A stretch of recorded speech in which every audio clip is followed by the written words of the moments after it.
दोस्तों, आप सभी का बहुत बहुत स्वागत है। आज सुप्रीम कोर्ट ने उस हाई कोर्ट के आदेश पर रोक लगा दी है जिसमें बीजेपी के पूर्व विधायक कुलदीप सिंह सेंगर को जमानत दी गई थी। सुप्रीम कोर्ट के इस फैसले के बाद यह बात साफ हो गई है कि रेप और पीड़िता के परिजनों की हत्या के मामले में दोषी ठहराया गया कुलदीप सिंह सेंगर फिलहाल जेल से बाहर नहीं आ पाएगा।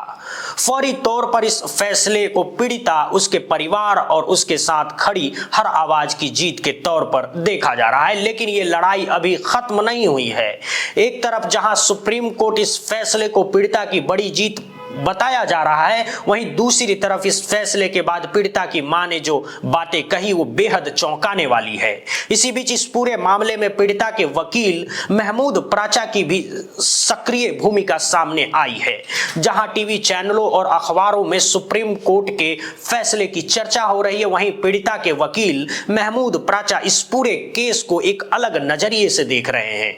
जब महमूद प्राचा से पूछा गया कि इस फैसले को वो कितनी बड़ी जीत मानते हैं, तो उनके जवाब ने न सिर्फ इस केस को बल्कि कोर्ट के फैसले को लेकर भी गंभीर सवाल खड़े कर दिए। पीड़िता के वकील महमूद प्राचा ने सिर्फ अदालत के आदेश पर ही टिप्पणी नहीं की, बल्कि जांच एजेंसी सीबीआई को भी कटघरे में खड़ा कर दिया। तो आइए सबसे पहले समझते हैं कि सुप्रीम कोर्ट के इस फैसले को देश के वरिष्ठ वकील महमूद प्राचा किस नजर से देख रहे हैं। उन्होंने इस आदेश का बारीकी से अध्ययन किया है और उसके बाद मीडिया से खुलकर इस पर अपनी बात रखी है।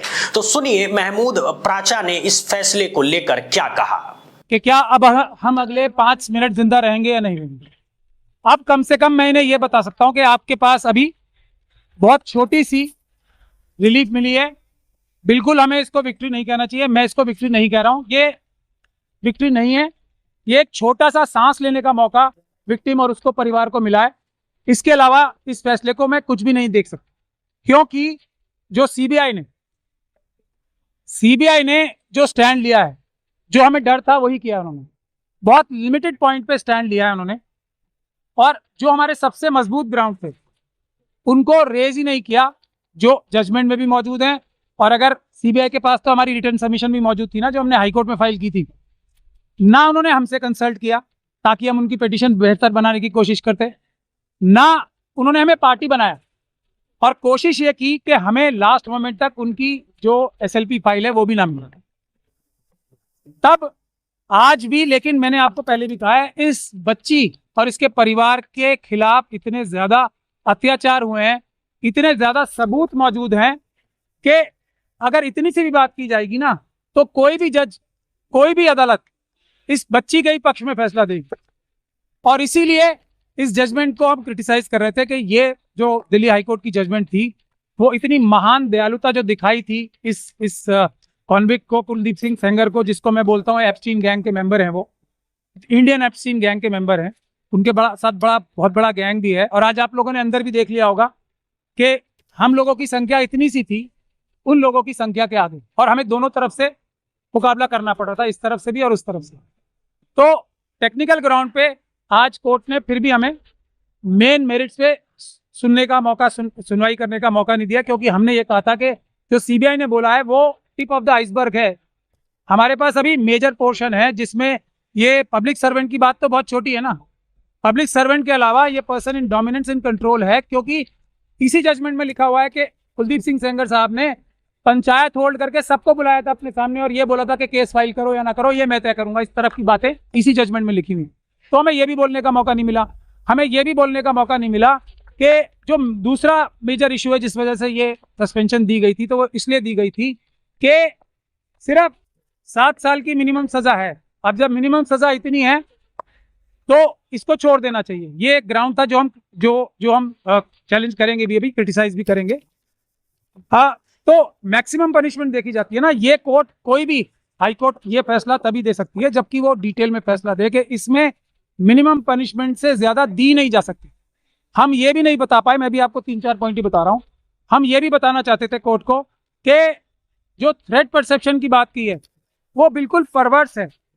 इस बच्ची के तो पिता को मारा गया, इस बच्ची के साथ गैंग रेप किया गया, इस बच्ची के वकील को मारा गया, इस बच्ची के मौसी चाची को मारा गया, उसके बाद भी जब अपील चल रही थी, उस दौरान भी जब सिक्योरिटी विड्रॉ करा ली सेंट्रल गवर्नमेंट और स्टेट गवर्नमेंट के बड़े बड़े वकीलों ने यहाँ पेश होके, तब भी 2-2 FIR कराई। तो हम ये भी बताना चाहते थे कि ट्रायल जो हाईकोर्ट थी, ऑनरेबल बेंच ऑफ हाईकोर्ट जो थी, उसने ये भी कंसीडर नहीं किया कि जैसे ही सिक्योरिटी विड्रॉ हुई हमले शुरू हो गए। तो हम ये भी बताना चाहते थे कि थ्रेट परसेप्शन ऐसी नहीं होती कि अंदाजा लगा के ये कह दिया जाए कि फ्यूचर में अटैक नहीं होगा, इसके ऊपर कोई हमला नहीं होगा, क्योंकि CRPF है, इसलिए किसको कोई खतरा नहीं है। माँ को तो खतरा है। फैसले को कैसे देखते हैं आप? मैंने आपको बताया ना, ये मरते हुए नहीं, जो इसको जीत कहेगा, वो जो जीत कहेगा इसको, वो धोखा देगा देश की जनता को भी और पूरी न्यायिक व्यवस्था को। सबसे बड़ा धोखा होगा अगर इसे जीत बोला जाए। मेरी बात सुन लीजिए, ये जीत नहीं है। जीत क्या है? इस बच्ची की क्या जीत होगी? इस बच्ची को दर की ठोकरें खानी पड़ रही है। इतने छोटे छोटे 2 बच्चे हैं उसके, उसको कल मार दिया जाएगा, परसों कोई सिक्योरिटी नहीं है। इस बच्ची का क्या जीत होगी? इसके पिताजी की हत्या कर दी, इसकी माताजी को विधवा कर दिया, इस बच्ची की जीत कहाँ होगी? अब इसके वकील को मार दिया गया, इसकी मौसी चाची को मार दिया गया, और ये सड़कों पे दर भटक रही है। इसकी जीत होगी क्या? इसकी क्या जीत? मैं CBI ने हमें पार्टी नहीं बनाया। सुरक्षा छोड़िए, पहले जो जितने लोगों को, क्रिमिनल्स को जो बुलेट प्रूफ गाड़ियां दे रखी हैं, बड़े बड़े घर दे रखे हैं, आप लोग इस पे स्टोरी करो ना। क्या ये बच्चियां? नहीं, मैं अब एक मिनट बता रहा हूँ, एक मिनट पहले एक लाइन तो बोलने दो। हाथरस की बच्ची है ना, जब वो भी मरने लगेंगे तभी उनका भी ख्याल होगा, उसका परिवार का कोई ख्याल नहीं हो रहा ना। ये हमारी, बस लास्ट टाइम बोलिए, ये हमारी सिस्टम का फेलियर है, हमारी सोसाइटी का फेलियर है कि हम 2 दिन 4 दिन तो किसी इशू के बारे में एक्टिव रहते हैं, उसके बाद निरंतरता नहीं होती। यही जो गीत है ना एप्स्टीन गैंग के, इस बात को जानते हैं कि 5-6 दिन, 1 महीने से ज्यादा देश की जनता भूल जाएगी, क्योंकि अपनी परेशानियों में मुब्तला हो जाती है। मैं इसको, अगर आप इसको रिलीव कह रही हो कि जो इतनी एक तरीके से, पूरी तरीके से कानून व्यवस्था और सब लॉ के खिलाफ जो हाईकोर्ट की जजमेंट थी उसको रोक दिया गया, तो फिर मैं रिलीव कह सकता हूं। तो आपने महमूद प्राचा की बातों को सुना। इस दौरान उन्होंने CBI की भूमिका पर भी गंभीर सवाल खड़े किए हैं। वहीं CBI जो लगातार इस केस की पैरवी कर रही थी, आपको याद दिला दे कि दिल्ली हाई कोर्ट के जमानत आदेश को सुप्रीम कोर्ट में चुनौती देने वाली याचिका भी CBI ने ही दाखिल की थी और उसे एक मजबूत याचिका माना जा रहा था। इसके बावजूद महमूद प्राचा इस फैसले से पूरी तरह संतुष्ट नजर नहीं आए। अगर आपने उनकी बातें ध्यान से सुनी हो तो वो लगातार एक ही ओर इशारा कर रहे हैं कि इस पूरे मामले में CBI ने अपनी जिम्मेदारी सही तरीके से नहीं निभाई। महमूद प्राचा का कहना है कि यही वो CBI है जिसने दिल्ली हाई कोर्ट में बेहद कमजोर और लचर तरीके से पैरवी की थी। कुल मिलाकर पीड़िता के वकील महमूद प्राचा इस फैसले को अंतिम जीत मानने के पक्ष में नहीं हैं और वे इससे पूरी तरह संतुष्ट नहीं दिखाई देते। इसी बीच पीड़िता की मां ने सुप्रीम कोर्ट के फैसले के बाद जो कुछ कहा वो बेहद हैरान कर देने वाला है। इतना ही नहीं, पीड़िता की बहन ने भी इस फैसले के बाद कुछ ऐसे खुलासे किए हैं जो इस पूरे मामले को एक नई दिशा में ले जा रहा है। आइए अब जरा सुनते हैं कि पीड़िता की मां और बहन ने क्या कहा। मेरे बच्चों के पास नहीं, इनके वकील कहते थे नो सिक्योरिटी, इनके वकीलों ने मेरी सिक्योरिटी हटा के आज मेरे को धमकी देते हैं। मेरे घर में गुंडे, यहाँ पे दिल्ली में गुंडे मारने के लिए गए थे 4 बार। वीडियो है कि हमारे घर पे गुंडे भेजे गए हैं, सारी वीडियो है, ले लो आप लोग। मेरे बच्चे होते हुए भी गुंडे आए, जब उन सर लोगों ने ऊपर से आवाज दी कौन हो, तो वो गाड़ी लेके भाग गए। जब सिक्योरिटी के होते हुए गुंडे आ सकते तो आप सोचिए अब हमारी फैमिली को कितना खतरा है।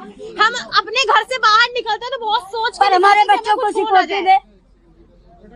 दिल्ली सरकार, यूपी सरकार, मेरे बच्चों को देखभाल के लिए सिक्योरिटी चाहिए। मेरे देवर का लड़का, मेरा देवर अंदर है, देवर मेरा बच्चा पढ़ने जाते 2-2, मेरे देवर का बेटा है, मेरा बेटा है, मेरे बच्चे हैं, इनको एकदम सेफ रखा जाए, इनको सिक्योरिटी दी जाए मेरे बच्चों को। हाँ, हमारे पापा तो है नहीं, हमारे पापा को उन लोगों ने मार दिया और जिन लोगों ने हमारे पापा को मारा वो जेल के बाहर है, गांव में घूम रहे हैं, हमको लोगों को धमकी देते हैं।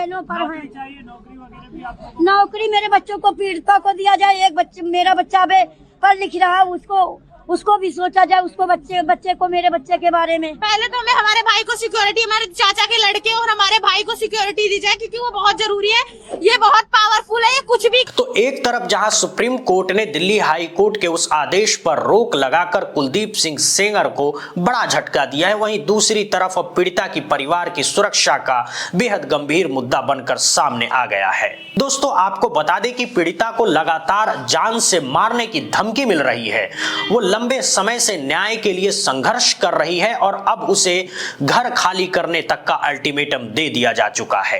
पीड़िता ने मुख्यमंत्री से लेकर प्रधानमंत्री तक न्याय और सुरक्षा की गुहार लगाई, लेकिन अब तक डबल इंजन सरकार की ओर से उसे कोई ठोस आश्वासन नहीं मिला है। ऐसे में सवाल यह भी है कि सुप्रीम कोर्ट के इस फैसले के बाद पीड़िता परिवार की सुरक्षा की जिम्मेदारी कौन लेगा। बहरहाल, आप सुप्रीम कोर्ट के इस फैसले को किस नजर से देखते हैं? पीड़िता के वकील महमूद प्राचा के बयानों से आप कितने संतुष्ट हैं? और आज मुख्य न्यायाधीश की अध्यक्षता में आए इस फैसले को लेकर आपकी क्या राय है? अपनी बात और राय नीचे कमेंट बॉक्स में जरूर साझा कीजिए। दोस्तों, अभी के लिए बस इतना ही। बहुत बहुत धन्यवाद, बहुत बहुत शुक्रिया।